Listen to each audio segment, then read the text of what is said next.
So, your money or your life. Hmm. I mean, it's the ultimate cliche, right? The back alley robbery. Absolutely. Yeah. Shadowy figure, the whole deal. The choice is obvious. It's completely obvious. You hand over the wallet, you don't even think about it. Of course not, because the Yeah. wallet, that's replaceable. Yeah. You are not.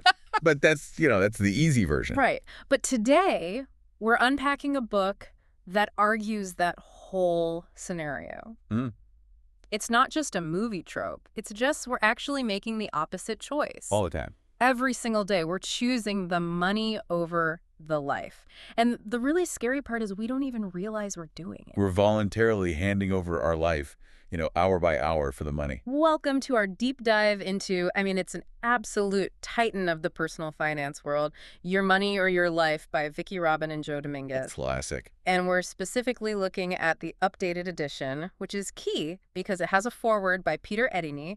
You probably know him as Mr. Money Mustache. And that's such a crucial bridge. It connects the original book from, 1992? It's 92, yeah. Right. To the modern FIRE movement, financial independence, retire early. If you read any finance blog today, any early retirement guru, they are all in some way just remixing this book. This is the source code. But I want to set the expectation for you right now. If you clicked on this thinking we're going to talk about, index funds or how to clip coupons. Yeah, that's not what this is. You are in the wrong place. This isn't that kind of deep dive. Not even close. It's not really a finance book in the traditional sense. It's more of a philosophy book that's just disguised as a finance book. Okay.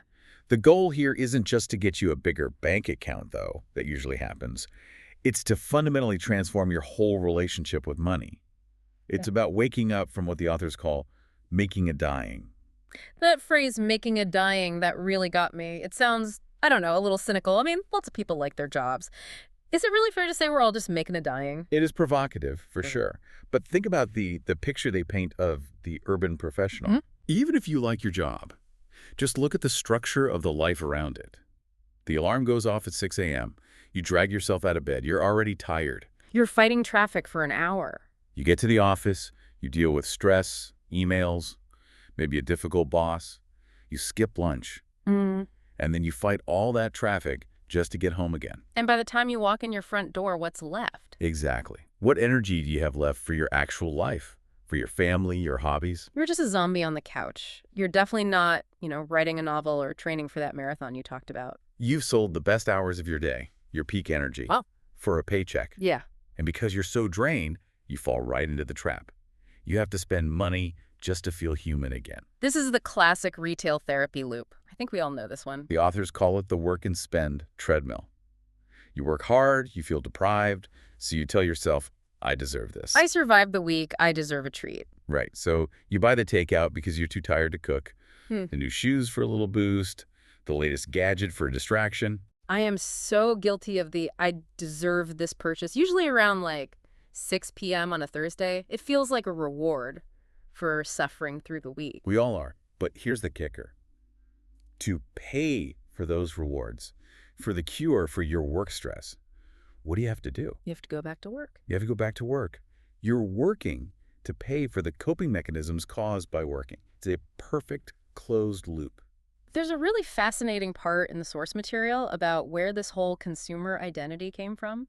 Because I think most of us just assume it's, biological. We're just wired to want more stuff. But it's actually a pretty modern invention. I mean, if you go back to the 1920s, the Industrial Revolution was really kicking into high gear, and we had this unique problem. Which was? We got too good at making things. The machines were too efficient. Suddenly, supply was way bigger than demand. We could make shoes faster than people could wear them out. So the crisis wasn't scarcity. It was having too much stuff. Exactly. And the industrialists, they were terrified. If people stopped buying, the whole system grinds to a halt.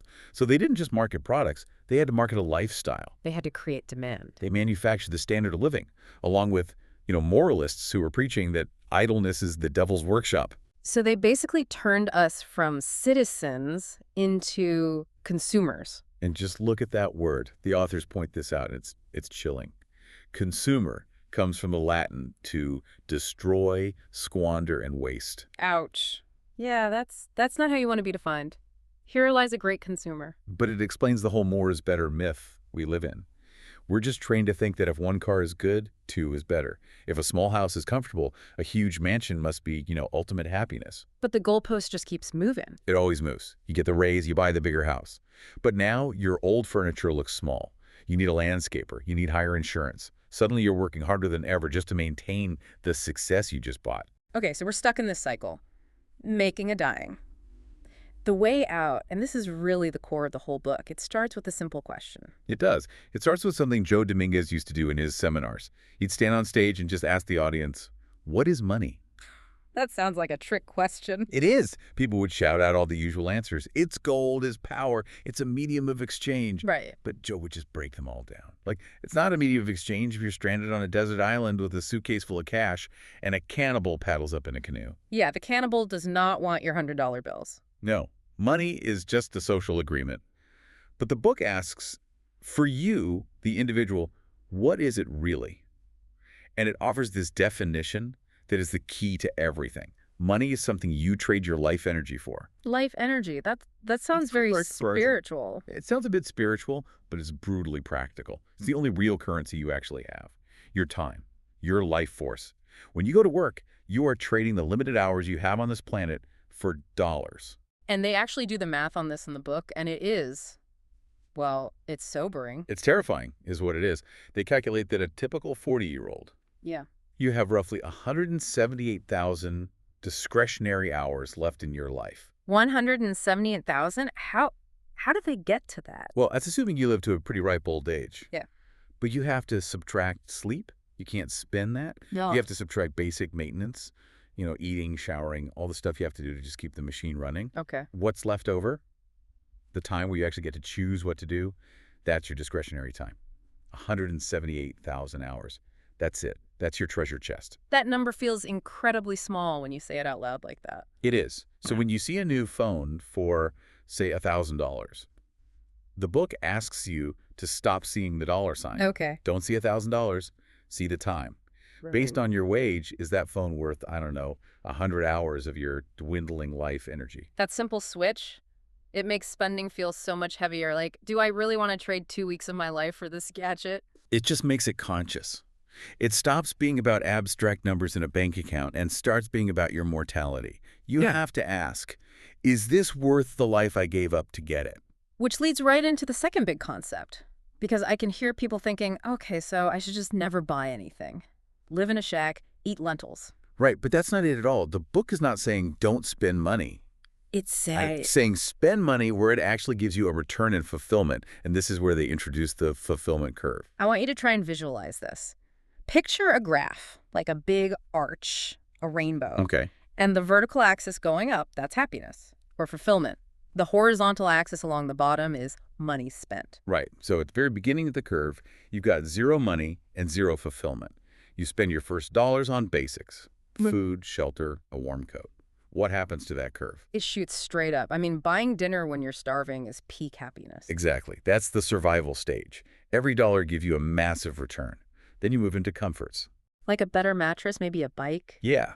And fulfillment still goes up, but the curve, it's not quite as steep anymore. It starts to level off a little. Okay, so we're still climbing, but it's slowing down. Then you hit luxuries. A trip overseas, a really nice car. You're still getting happier, but the curve is getting flatter and flatter. The thrill wears off faster. And then you get to the very top of that arch. The peak. This is what the authors call enough. Enough. That's a word we barely use when we talk about money. It almost sounds like settling. But enough in this context is beautiful. It's the sweet spot. It's the peak of the curve. You have everything you need for survival, all your comforts, even some luxuries that genuinely bring you joy. Nothing is in excess. You're not deprived, but you're not burdened either. But we're trained to just keep going, right? We don't stop there. We don't. We keep spending. We think, well, if that trip was good, buying a vacation home must be even better. And this is where the curve does something radical. It starts to go down. So spending more money actually makes you less happy. How does that work? Because you've now entered the land of clutter. Clutter. And clutter isn't just a messy room. It's the boat you bought that you never use but have to pay insurance on. It's the giant house that needs a cleaning service. It's all the stuff that starts owning you. It steals your time and your mental energy. The book has this brilliant term for all the little things that make up the clutter. They call them gazingas pins. The Gazinkas pins, it's so perfect. It sounds completely ridiculous, but what is a gazingas pin? It's that little impulse buy. Yeah. You're at the store, you're bored or maybe a little sad, and you see, I don't know, a fancy new vegetable peeler or a weird flavor of lip balm. The little gadget that slices an avocado perfectly. Yes, you buy it, you get that tiny little hit of dopamine, and then what happens? It goes into the junk drawer. The Gazingas pin drawer, we all have one. And the tragedy is you traded your life energy for those pins, and they didn't just add nothing. They actually subtracted from your fulfillment because now you've got to organize them or feel guilty about them. So the whole point is to find that peak, to figure out your personal point of enough. Exactly. And you can't do that with just vague feelings. You need cold, hard data. The book has 9 steps, but I really want to focus on the first 2 because they're the whole foundation. Okay, so step 1. This one is, well, it's a bit of shock therapy. Making peace with the past. This is where you have to look in the rearview mirror. You have to calculate your lifetime earnings. Every penny you have ever earned from your first babysitting job until today. That sounds impossible and honestly kind of painful. Why would I want to do that? It's doable. Old tax returns, Social Security statements help. But yes, it's painful. Because then you compare that huge number, all the money that has passed through your hands, to your current net worth. So I might see that I've earned, say, $2 million in my career, but I only have $15,000 in the bank and a basement full of clutter. It feels like failure. It feels shameful, which is why the authors have this non-negotiable mantra for this step: no shame, no blame. Why is that so important? Because guilt just paralyzes you. If you get stuck in shame, you won't do anything to fix the problem. This isn't about beating yourself up. It's just about getting accurate data. You need to kill that myth that I can't earn money. Clearly you can. You earned $2 million. It slipped away. You have to see that reality to change it. Okay, so we've faced the ghost of money past. Step 2 is about right now. And for me, this is the most powerful, actionable idea in the entire book. It's calculating your real hourly wage. This just shatters the illusion of your salary. Let's do a quick example. Say you have a job, it pays a nice round number, like $50 an hour. $50 an hour. Okay, I'm feeling pretty good about myself. But you don't just teleport to your desk and then teleport home with $50, right? Yeah. There are hidden costs. First, commuting. Right. Say it's 45 minutes each way. That's an hour and a half every day. So you have to add that time to your workday. You're not working 8 hours, you're working 9.5. Plus the cost of gas, car maintenance, parking, all that money comes out of your pay. Then there's what you wear. Costuming. The suits, the dry cleaning, the uncomfortable shoes you only buy for work. That's a work expense. You'd never buy that stuff otherwise. And then there's the one that really hit me. Decompression. The big invisible one. Yeah. When you get home from a stressful day, are you immediately ready to, play with your kids or work on your hobby? No. I need at least an hour to just stare at a wall or scroll on my phone just to become a human again. That is work-related time. You wouldn't need that recovery if it weren't for the job. So that hour, it gets added to your work hours. And what about escape spending? Oh, yeah. The drinks after work to complain about your boss. Yeah. The expensive vacation you booked just to get away from it all. That's a cost of your employment. So if we take that $50 an hour job again, and we subtract the gas, the clothes, the happy hours, and we add the commute time and the decompression time, what happens to that number? The book has examples where that $50 an hour drops to 20 or 15 or even less. That is a punch in the gut. You think you're a high earner. And it changes every single calculation.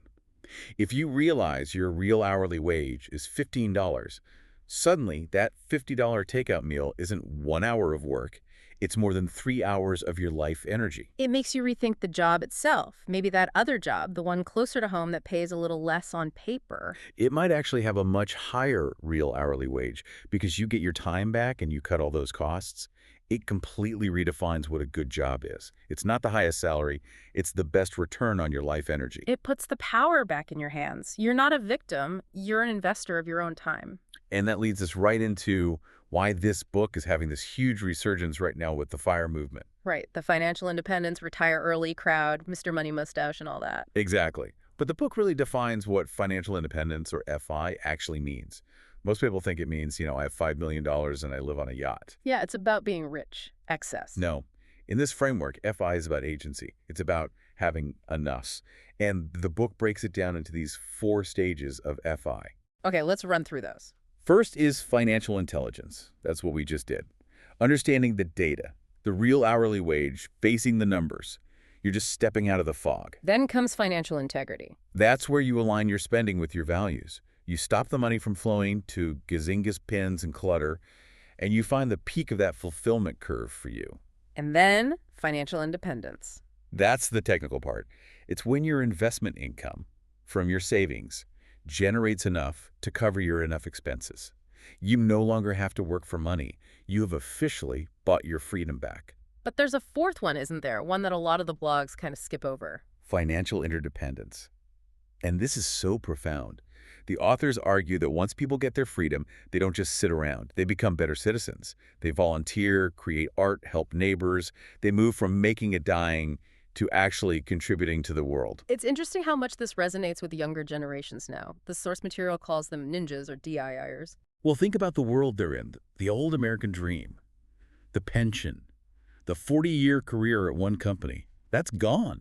It's extinct. We're in the gig economy, the you're on your own economy. Exactly. So for millennials and Gen Z, building a life based on low consumption and high freedom, it's not some hippie ideal. It's a survival strategy. If you don't need much to be happy, you're unbreakable. Okay, we have covered a ton of ground. We've questioned what money even is. We went from being trapped in making a dime to realizing that money is just our life energy in another form. We pictured the fulfillment curve, finding that sweet spot of enough before you tip over into clutter. And we talked about the practical steps, facing your past spending with no shame and calculating your real hourly wage to see the truth. So here's our challenge to you this week. It's simple, but it might mess with your head a bit. We want you to actually calculate your real hourly wage. And don't just guess. Sit down with a piece of paper. Figure out your real take-home pay. Subtract the costs. Add the hidden hours. Do the math. Get that number. Write it on a sticky note and put it on your credit card. Or make it your phone's lock screen. And the next time you go to buy something, anything, a coffee or a new laptop, just divide the price by that number and ask yourself, is this coffee worth 20 minutes of my one and only life? Is this laptop worth 2 full weeks of my life energy? You might still buy it, and that's okay. Absolutely. If it's on the upward slope of your fulfillment curve, buy it. But you'll be buying it consciously. You will know the trade you are making. And that awareness, that's everything. And we want to leave you with one final thought to mull over. We talked about that finite amount of life energy you have, that 178,000 hours if you're 40. So here's the question. If you had a countdown clock on your wrist, literally ticking down those hours, would you spend them the way you're spending your money today? Thanks for diving deep with us. We'll see you next time. Take care.